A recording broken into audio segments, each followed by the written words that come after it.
imagine that you were going to have a voice inside that showed up with constructive criticism instead of character assassination. Welcome back to Happiness in Progress. I'm your host, Danielle Craig.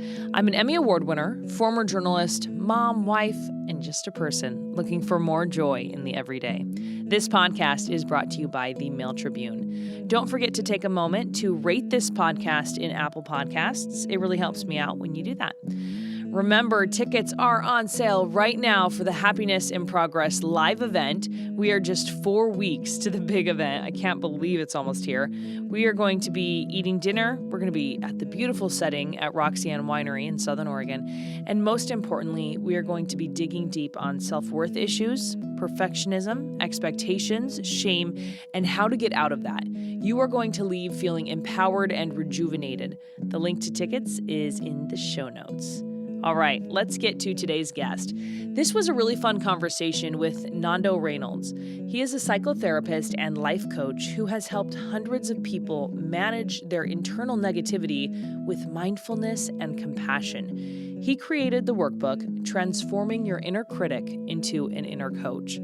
Today we talk about why we have that inner critic, and what I really love about Nando's take on this is he believes it's just trying to help us. In this episode, you're going to hear practical tips to transform that voice from just a critic to one with constructive criticism. We talk about the different types of voices that show up in our heads, like the one that makes us feel bad about the past, and the one that tells us we can't do anything as we look to the future.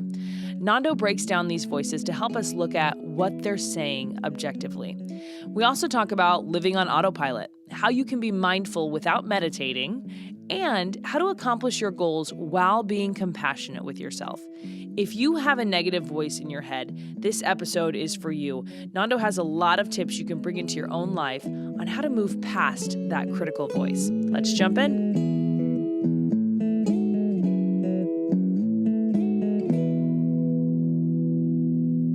I'm just going to give you the floor to tell me a little bit about yourself and your work you do. I'm a psychotherapist here in the Rogue Valley in Southern Oregon, and I've worked with couples and with adults for, almost 30 years. And I teach life coaching and neurolinguistic programming. I put together this workbook on transforming your inner critic into an inner coach. This is sort of the culmination of a long-term interest of mine in learning how to treat myself with greater compassion and understanding. And so I put these ideas together in order to help the general public with that. What have you learned in your practice as people have been coming to you about the inner critic? The biggest thing for me, Danielle, is that the inner critic really has a positive intention. And people will usually assume that the inner critic is somehow bad and wrong and should be, surgically removed and taken out and stomped on and all of that. And it's just, here's this well-intentioned part of the person who just, it just has a dated job description.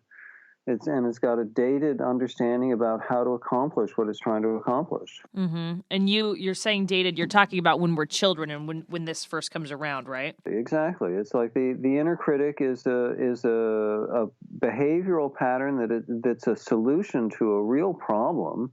And at the time that we discover it, it's a brilliant solution. But, we came up with this when we were 3. Do you think that this is wired into us, like back in the fight or flight days, like we needed to have that in our brain so that our inner critic would help us survive? Well, yeah, that sort of thing. I mean, if you think about, here you are, a 2-year-old, a 1-year-old, a 3-year-old, you're trying to figure out how to manage your own behavior. And, behave in a way that you don't get, so that you do get loved and appreciated by your parents and the people around you. You're in a totally dependent life or death situation with your caregivers. And if you don't figure out how to perform, how to be a child who gets fed, you die. I love the way that you put it in your workbook. So I want to quote this. You wrote, quote, "Back in those black and white thinking days, you saw behavior as either good or bad, and you shaped your behavior to be good, that is to say, rewarded by your environment. In fact, you probably learned to punish your own bad impulses before they even showed up as behavior. You became well-behaved. Natural impulses to hit when angry, to poop when needful, to throw food around in creative ways, and many other behaviors were controlled through internally directed harshness. You may not remember doing this, but this is when most people started to learn the habit of the inner critic." And let's see, my favorite sentence, "Punishment is the easiest way to modify behavior." So this is when we started punishing ourselves. Exactly. And if you think about, the way people raise dogs, for instance, people who are naive dog owners punish their dogs in order to control their behavior. As adults, what does this punishing inner critic sound like? Boy, well, that's a personal question, right? Mm-hmm. So it's like my inner critic can sound like, "Oh, Nando, oh, I can't believe you did that," Mm-hmm. Or some people will call themselves names and just be so mean to themselves. It's just terrible. I mean, Yeah. when you're critical with yourself, what do you do? Yeah, exactly. I'm assuming that this resonates with you because you recognize it. And that's why I talk about it. That's why I wanted to have you on here, because I have come to a place where I'm just like, I just got to shut it up. I just have to walk away and say, no, you're not here. I'm not listening to that because it's not helping me in the present moment. How do you think that these negative voices impact someone's life? They create an internal environment that's not fun to live in. Mm-hmm. It's a soup that a person is living in that's just fundamentally uncomfortable and poisonous, as opposed to living in an internal environment that's sweet and kind and patient and the kind of internal environment that a person would want to live in. So how can you take that the inner critic wants to help us and turn it into something that's helping while not punishing? I think about the inner critic as being literally a 3-year-old, 4-year-old part of me. And so I picture in my mind's eye, sort of I think of people as having an internal committee of different parts of themselves. And so I picture this part of myself as literally a 3 or 4-year-old part who's well-intentioned, but is ignorant about how to accomplish what it wants in a harmonious, lovely kind of way. I want to go back and say, is it possible to accomplish your goals by punishing yourself, like as an adult? Well, I think all we have to do to answer that is look around and see all the people who are being really quite externally successful, who are just downright mean with themselves. And so it is possible. The research on this kind of internal harshness goes back to experiments that they did with dogs, where they found that if they continually used harsh training methods, what happened was that the dog became it would do what it was asked to do, but it would also growl and be depressed and bite at you if it had a chance. You don't want to be that dog. You don't want to be that dog. You don't want to have that inside your heart, to have the experience of like one part, just tightly managing yourself, and the other part looking for some way to act out. Right. Is it possible then to accomplish your goals while being compassionate with yourself? All we have to do to really answer that question is look at really high quality coaching and really high quality parenting and teaching. And we have plenty of examples of people who are totally inspiring to the people who they coach and manage. And there's no reason not to use those advanced and sophisticated coaching and management strategies with ourselves. It's just that when we were 3, we didn't know what they were. So we'll go back to that 3-year-old voice in your head. And I love that you have this roll call of the different components of the inner critic. So tell me a little bit about the roll call practice. So roll call for me is like going in and I've got a certain topic that I'm considering, or I'm trying to make a decision, or I'm in a situation where I'm of many minds about making some sort of choice or behavior. So a simple example of that is a situation where a person makes a New Year's resolution to go to the gym. And so they say, okay, well, I'm going to go to the gym at 6 o'clock in the morning every day next week. And here it is. It's the 2nd of January, and I'm on it. And so they do it on the 2nd of January and the 3rd of January. And on the 4th of January, their alarm clock rings and they roll over and go back to sleep. Mm-hmm. And we have that situation all the time. We see that in ourselves and others. And what's happening is that there's an internal committee on this issue about getting up at 6 o'clock in the morning and going to the gym. And only a few parts of that internal committee got to vote on whether to do it or not. So how do we dissect this? What is the first way to start dissecting this in your own life? I encourage people to do a roll call where here you have a situation where there's part of you that would like to make a certain behavioral change. You'd like to start exercising more. And in order to make that change, well, we have to know about all the different parts that are involved in making the change.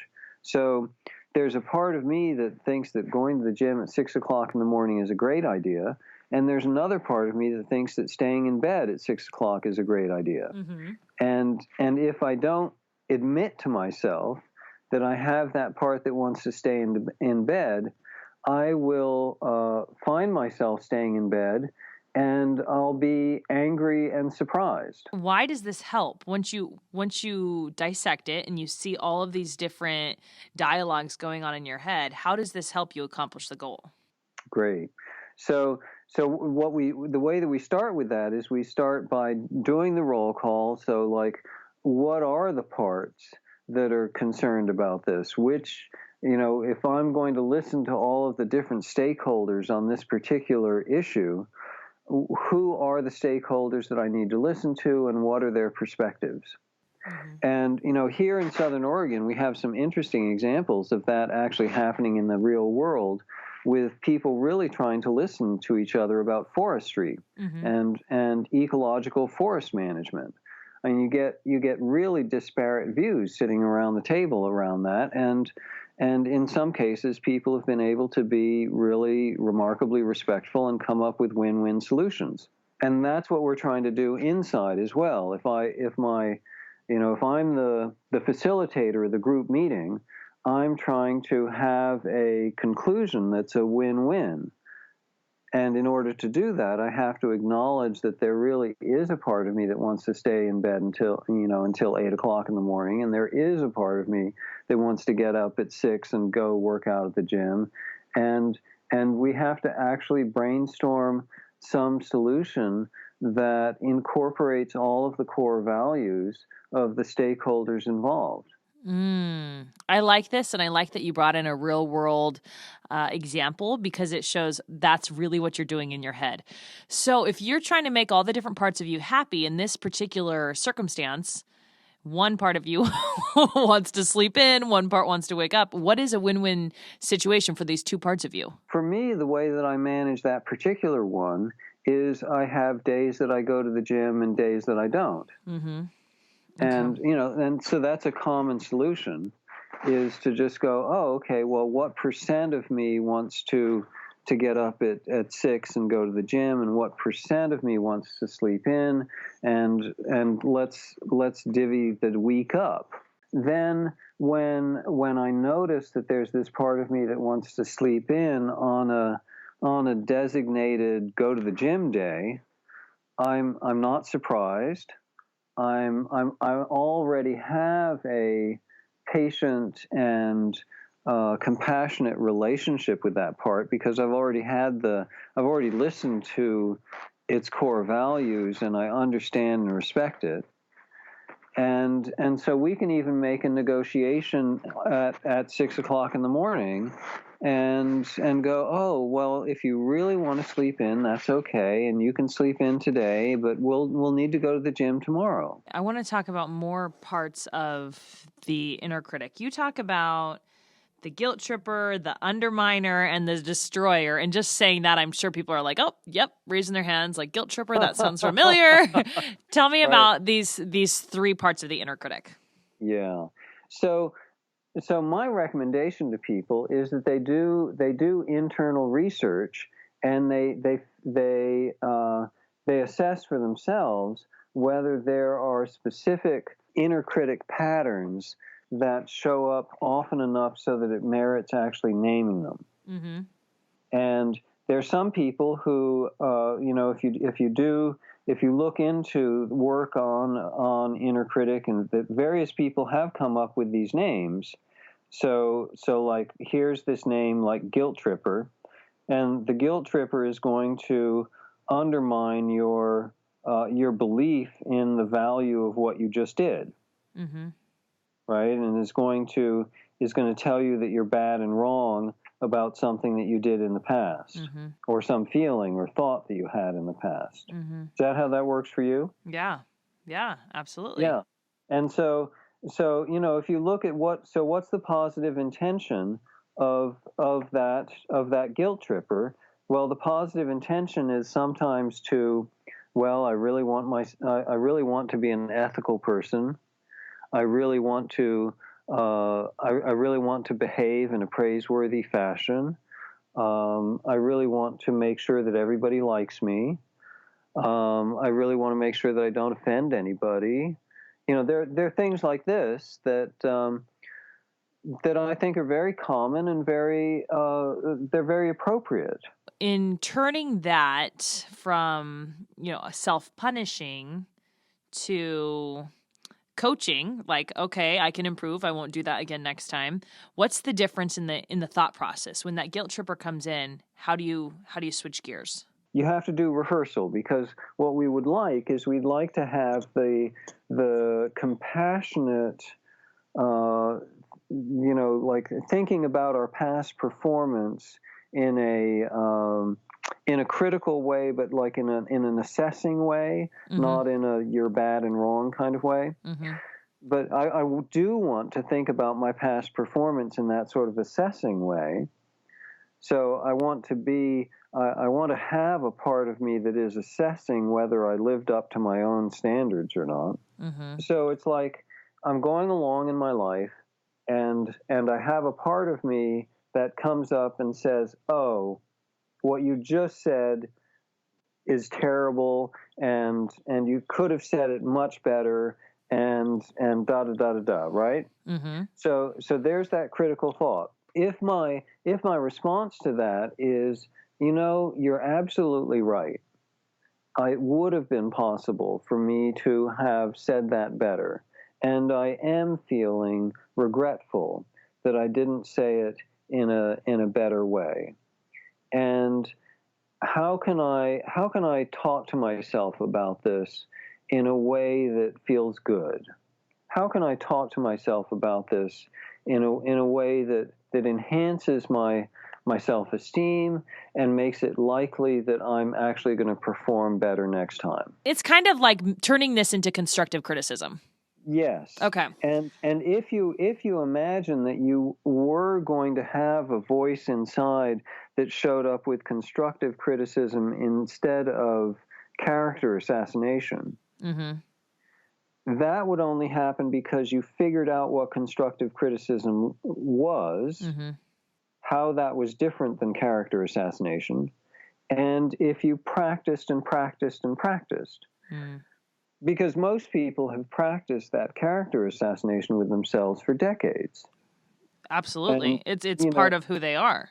Exactly. And so the likelihood that a person could go, oh, well, I'm not going to do that anymore, and actually not do that anymore, that's very low that a person could do that. That's not how learning and change works.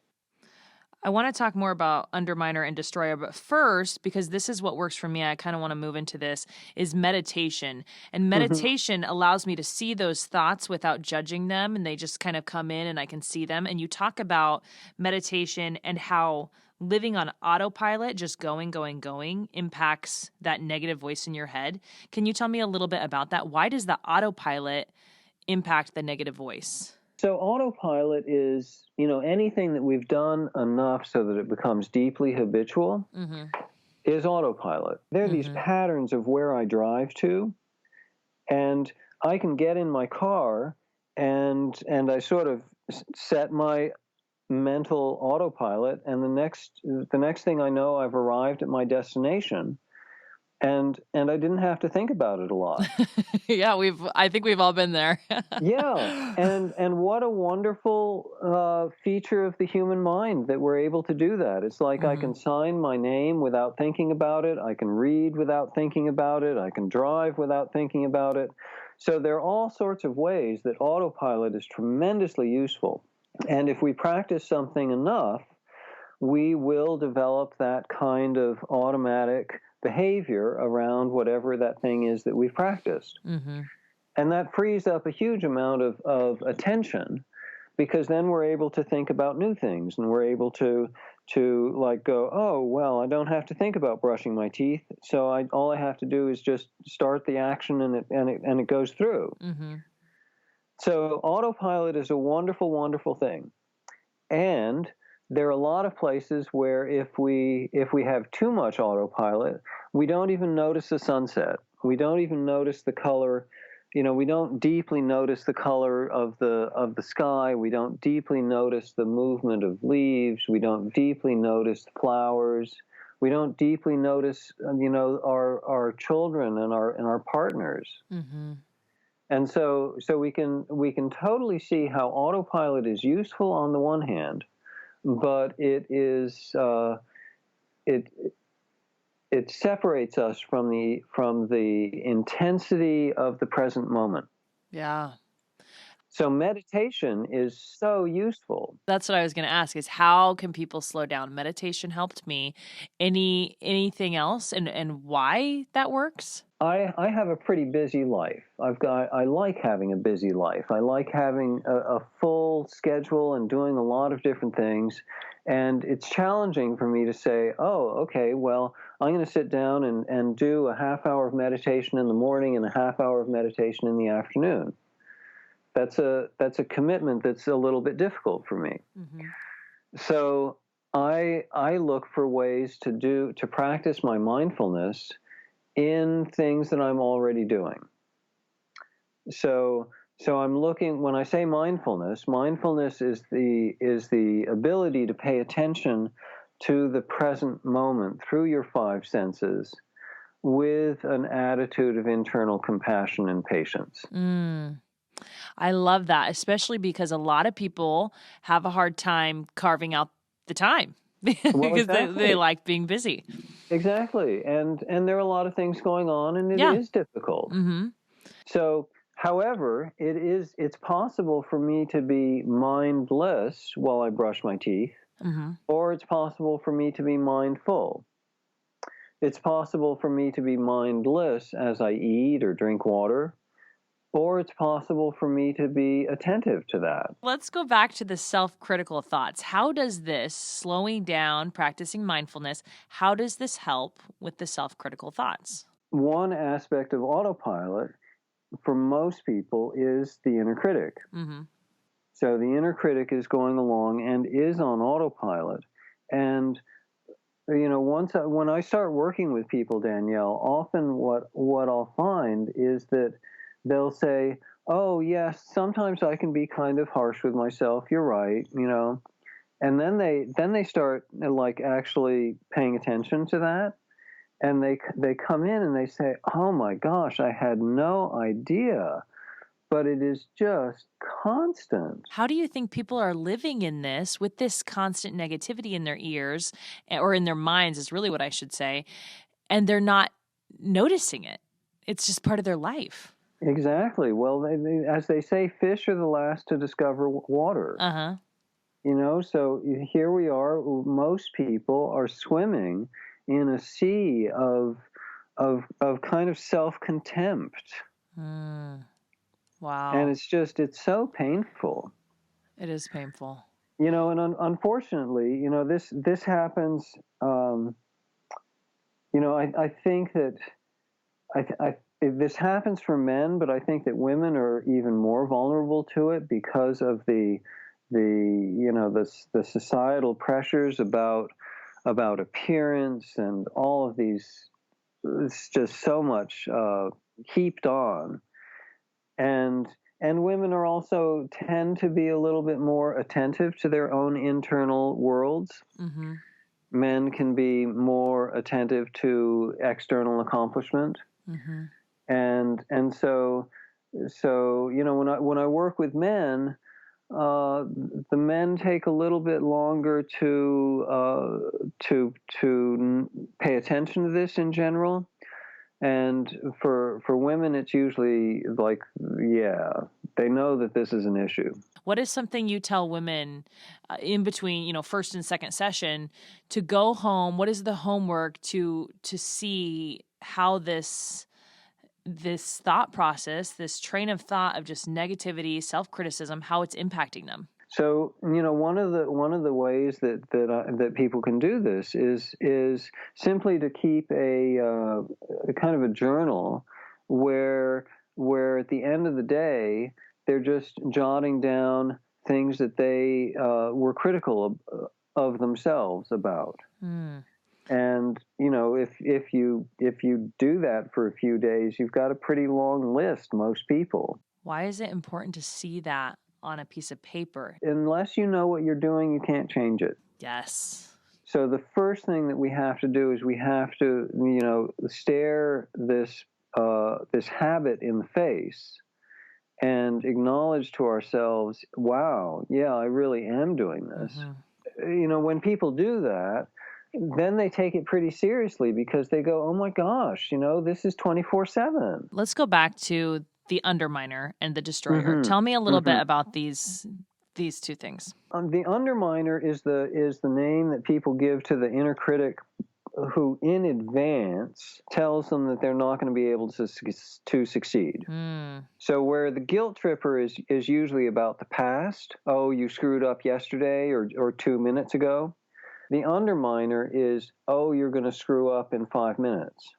Don't even bother to try that because you're going to fail. Yeah. That sort of thing. And again, the positive intention of that part is to keep you safe, is to make sure that you don't overextend yourself and take risks that are too much.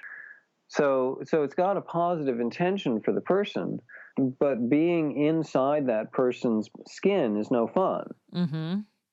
I feel like I have really handled my guilt tripper voice, and that one is good. But this underminer, this is a sneaky one. It's always like, hey, you can't do that. Who do you think you are? What are you doing? What are you doing? So what is the okay, I understand. I have this in my head to the this is how I'm going to make this work for me. There are two parts to this. One is, well, if you had a part of you, Danielle, who was concerned about your ability to accomplish something that you were setting out to do, if you had a part of you that was concerned, would you want to hear about it? Of course. Well, yeah.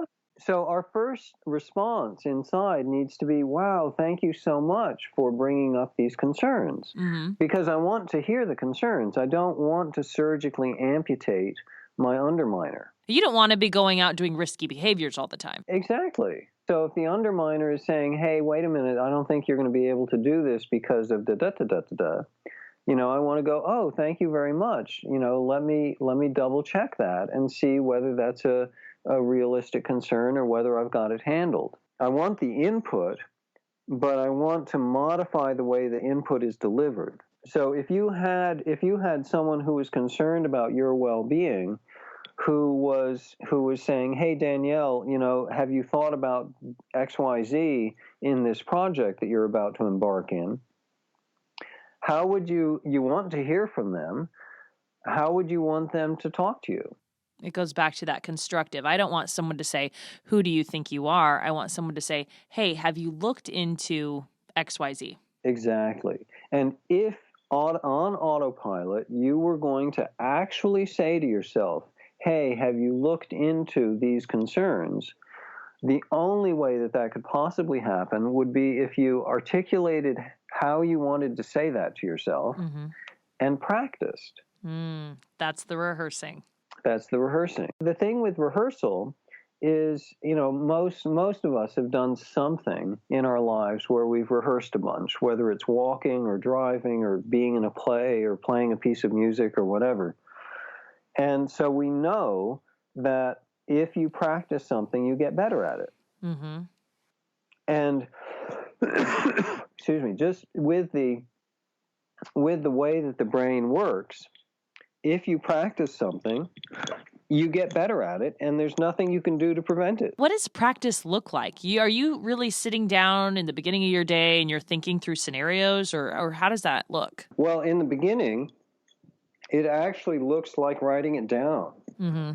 So when we rehearse something in the beginning, because we're not very skillful at it, and we don't understand it very well, it's really helpful actually to write down, what the inner critic might say, and then to actually deliberately go through and change it. I might have an inner critic, an underminer, who might say, "Oh, Nando, don't even bother, trying to do that, because people just aren't gonna like that."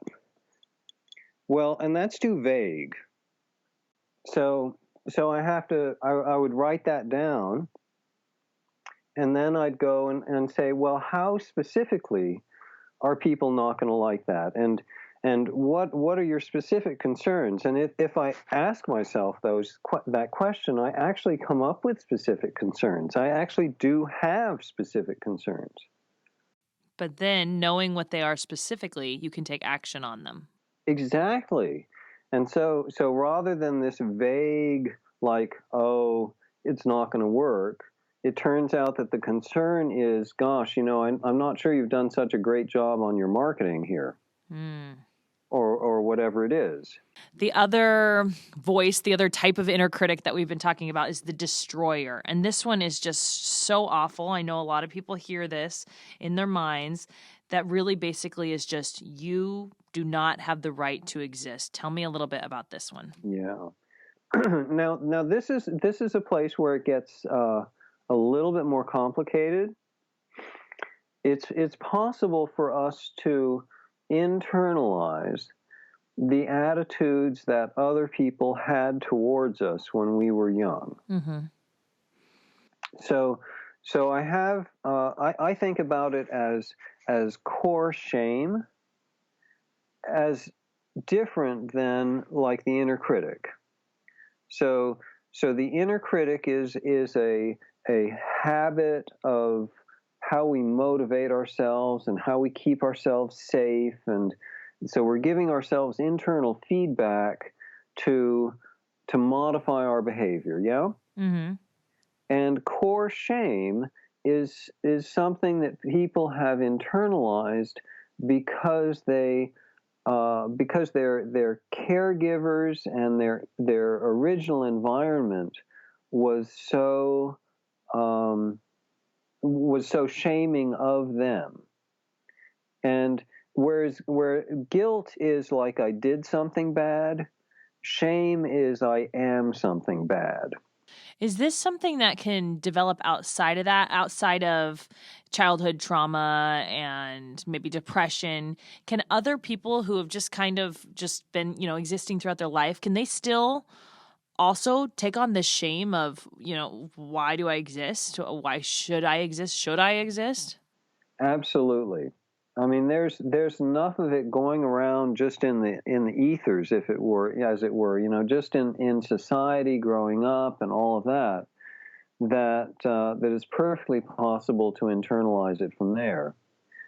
But it's different. It's not, it's not an effort to modify our behavior. It really is this internal sense that, wow, I don't have a right to exist. What am I doing taking up space? So there really is no positive to this voice. This one, it's, even if you start to go, well, what is the positive intention of this? The positive intention is to ally with this view, because you're actually safer allied with that view than you are if you're not. It's a little bit of Stockholm syndrome, where the person who's kidnapped starts to ally with the kidnapper. It's kind of weird. Yeah, that's a strong way to put it and to think about it, like being kidnapped by your own mind. Exactly. What is the solution for that? And the solution for that is to work with it more from as a quality of emotional upset, and to discharge the emotional upset. So one of the things that I have in my workbook is I have a whole chapter on working through difficult emotions, and so I have stacks of processes that are useful for working through difficult emotions, because in working with the inner critic and with core shame, that part of it is so important. You have to be able to notice that you're upset about something and do something so that you become less upset about it. Mm-hmm. You've got to understand the emotions you're feeling. Well, you have to go beyond understanding them. You have to actually be able to change them. How do you do that? That starts with a technique called focusing, which is essentially applied mindfulness. Mm-hmm. And then I also introduce some processes from energy psychology and from neurolinguistic programming that help a person just move through emotional charge. One of my favorite things about that chapter on emotion was to do something that most of us, or to learn something from the emotion, to look at the emotion and learn something from it. What is the emotion telling us? Move from there. Yes. Well, and again, my working assumption is that when a part of me shows up, whether that part is sad or angry or happy or whatever, that part has a positive intention for me. There's some sort of message that part has for me. It's not just showing up for fun. I want to talk about motivation, because a lot of us feel like if there's something we want to accomplish, the way to it is self-motivation. But you say there's more than just self-motivation. Tell me a little bit about that. Yes. Well, this is a lovely, rich place here. So I'm really glad that you're asking this question. There are two kinds of motivation. One is motivation around instant gratification, and the other is around delayed gratification. So most of the animal kingdom functions on instant gratification. And in 2019, we've really taught ourselves that this is how things work. Yeah, totally. So we're all about instant gratification, and delayed gratification is about doing some toil in order to achieve something later. And it's like, oh, okay, we can give our generation and the upcoming generations a hard time about their ability to do delayed gratification, but human beings have always had a hard time with delayed gratification. So instant gratification is like eating chocolate. The chocolate's right in front of me. I smell it. I imagine it in my mouth, and the next thing I know, I've eaten it. Mm-hmm. So the reward is instantaneous. So that's why it's called instant gratification. In delayed gratification, the reward is not instantaneous, but because the way that we think is autopilot in this regard, usually the way that people think about doing things that involve delayed gratification, they think about it in an instant gratification way.